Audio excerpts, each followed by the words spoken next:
Uncle Bildy here. I was just outside, went and got some breakfast in northern suburb of Moscow. I think it's northern. This is Google stuff on my phone, turns me around. They don't always put north up like I'm used to on a real map. Anyway, wherever I am, I'm quite a ways out from the city center, but I'm near a subway outlet. It's nice. I like it. I've already done a video, or you wouldn't be here, your subscriber. I must apologize for my appearance in that because I just got here. It takes me 2 or 3 days to recover, and I was kind of groggy and mumbly and unshaven and disheveled looking, but hey, that's okay. I can just go up from there. It'll get better, trust me. Anyway, it's all about the content. And I did not have an incident-free voyage over here. It gets worse and worse. International travel is very difficult now. The thing that I need not mention has made it extremely difficult in many ways that have nothing to do whatsoever with, sickness. Last time I flew Austrian Air to come here, paid for my tickets, Chicago, Vienna, Moscow. Easy, right? They sold me that ticket. Austrian Airlines did, directly. And I get to Chicago, and they check my oh, you're going to Moscow. What is that? You must have visa. I have a residence permit. Here, I showed them. Oh, everything's great. Flew me to Vienna.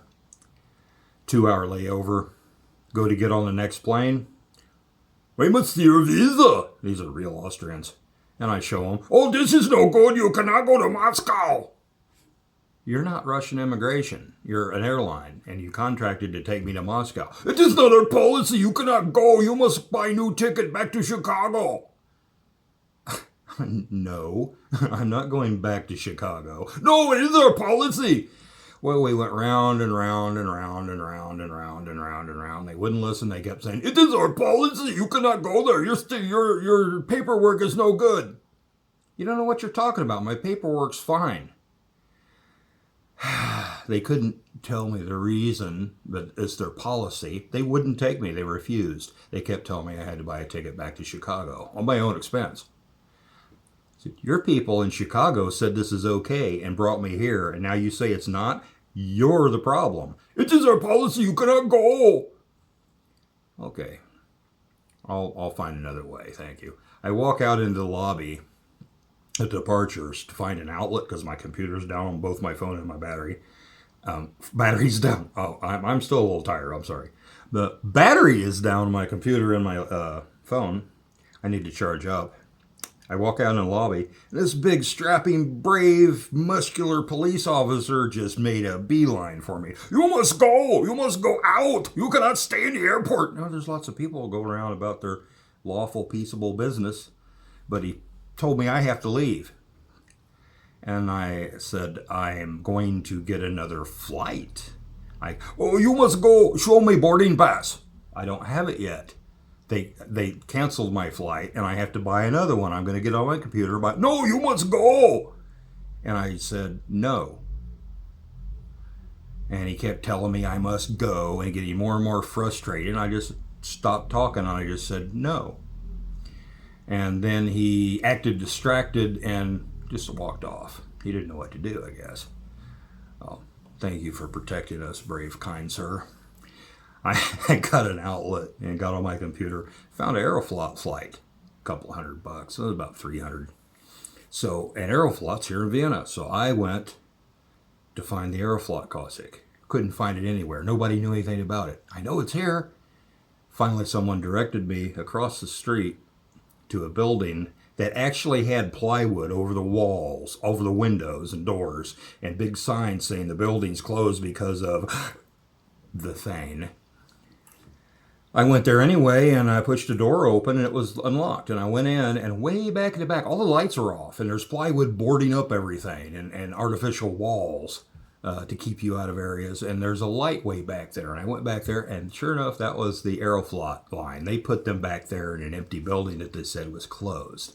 There's a lot of persecution against Russia and people that are going to Russia in the airlines. It's fascinating. I could tell stories and stuff that happened before this. This is the last time I came here. Remember, I went there to the Aeroflot desk, showed him my documents, told him what happened. He says, well, they should have called us. There's nothing wrong with these documents. He sold me a ticket, and I went to Moscow. And I went through customs. I sailed through it. It's no problem. Austrian Airlines has taken it upon themselves to act as immigration for Russia. These corporations have gone completely berserk, and nobody holds them to account. This time I flew Polish Air, because I flew Polish Air back, didn't have any problems going back to the U.S. Going to Russia on Polish Air, I bought the same ticket, Chicago, only this one goes to Warsaw and then to Moscow. No problems, show my documents, leave Chicago, land. No. This happens, excuse me, I'm getting ahead of myself and confused. In Chicago, I had the ticket. I went to check in. I showed it to the guy. He says, you cannot go to Moscow through Warsaw. I know my Austrian fake accent and my fake Polish accent sounds the same, but it's an effect. It's the best I can do. Stay with me here. Just be generous, please. The guy behind the desk said, you cannot go to Moscow through Poland. It is forbidden. I said, then why did you sell me a ticket? This is your company. Chicago, this is all on one. Chicago, Warsaw, Moscow. You sold me this. You took my money. I paid for it. This is a contract. Whose mistake is this? Well, you cannot go through Warsaw. If you go to Moscow, you cannot go through it. You have to go direct to Moscow. They don't have any direct flights. Only Aeroflot does. And they're not flying out of Chicago. And they're expensive. So I just kept insisting. I said, this is a contract I paid. You contracted to take. He says, what business do you, he went and got his minder, his supervisor. He came and says, what business do you have in Moscow? Who are you to ask me that? You're an airlines. I live there, for your information. And he says, and I'm being nice too. I live there. And he says, well, let me see your documents. And I show him my Vidna Zitelsta. Excuse me, my Russian's rusty. I've been gone for 6 months. I gave him my document, and he ran off with it and my passport. They ran off to another room in back where I can't see him. They're not supposed to do that. There used to be a law against it. I don't know if they just do whatever they want now. They run off with your documents where you can't see them. No, you don't do that. You don't take them away from me in another room. I got another story about that where I got a document taken away from me, and then they denied it. But I'll tell that another time. That was years ago. But this time they ran away with my documents. They came back. I said, I want to see my documents. You can't just run off with them. Show me both my documents. Okay, I made sure they still had them. They're mine. And this is legit. I can go. He said, well, no, you cannot go through Poland to go to Moscow. I said, you sold me a ticket to go there. You did that. You sold me a ticket. Okay, which one of you is wrong? The people who sold me a ticket or you?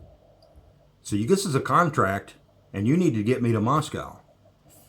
They didn't say anything. They left. They had a little consultation again. Again, they ran off with my documents, and then they come back. They didn't say a word. They just gave me a boarding pass. So I guess it wasn't impossible after all. If I hadn't stuck to my guns, and I wouldn't have got here. Thought through them, I would have lost money again. And the funny thing is, the guy next to me, I'm like Forrest Gump. I just stumble into things. This guy next to me, I hear him yelling at him the same thing. But you sold me a ticket for it. And he's going to Moscow too, obviously. We're on the same boarding gate, or the same Cossack. And he's yelling at him and saying, you sold me a ticket. What do you mean I can't go? And I heard him telling him, it is forbidden. You cannot go to Moscow through Poland. And this guy, he just flew into a rage and stomped off. He just, to hell with you people. And he left. He let them screw him. He didn't stick to his guns. He didn't stay reasonable, stay focused, and get your flight.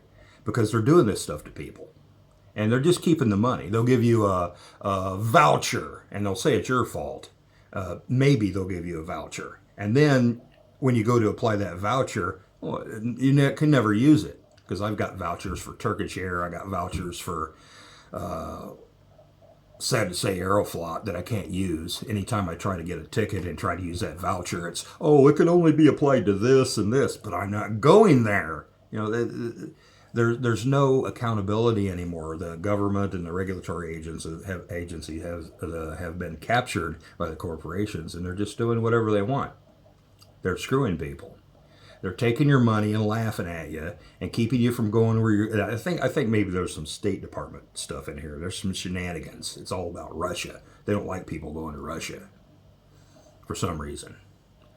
Except, of course, they're diplomats and congresspeople and all that to go help stage protests and stuff. But anyway, I got here. I stuck to it. They sent me. I didn't have any problems in Warsaw, other than the usual things of finding the gates. Warsaw is a very confusing airport. It's very small, but they're not very good at putting signs up where you can find them to tell you where you're going. I know I sound bitchy, but it is a real problem. My struggle is real. Anyway, I got here, finally. It's all good. I'm a little wore out. I took a few showers, and I'm drinking some tea, and I got some rest. My friend helped me make a video, and it's great. It worked out great, except I look like a peg. I hadn't shaved or anything, and I'm kind of mumbly and tired. I'm still a little tired, but these are going to get better. I'm going to keep giving you information, stuff that you probably don't hear about a very lot, and an awful lot. You hear very little of, not in the media, not in other sites. I live a kind of a strange life because I live in Crimea. I can tell you all about the sanctions. They've affected me big time. They've confiscated my bank transfers before, and I'm not a targeted sanction. I'm not a sanctions target. I was legally. Listen, I'm not going to get into that. We'll do it later. I'll do a video just on sanctions. Travel, the way it's gotten strange and weird, and the way they're using these situations of the present thing to leverage, not only keeping you from where you're going and interfering in what you're doing and asking you impertinent questions and taking your money and keeping it. I'd like to have all that money Turkish Air owes me. And I went through a program to get rid of the vouchers and have me pay out cash and take a haircut. And I never got a penny. And what can I do about it? You don't have any rights anymore, because they've lost the legal system and turned it into community standards and partnerships. Anyway, that's enough for this video. I'll make more as fast as I can. I'm just learning this stuff. My friend is helping me. His site here in Moscow. If you're here, you probably got the link from him, Mark Dugan. And I'll see you later. Uncle Bildy signing out. Пока.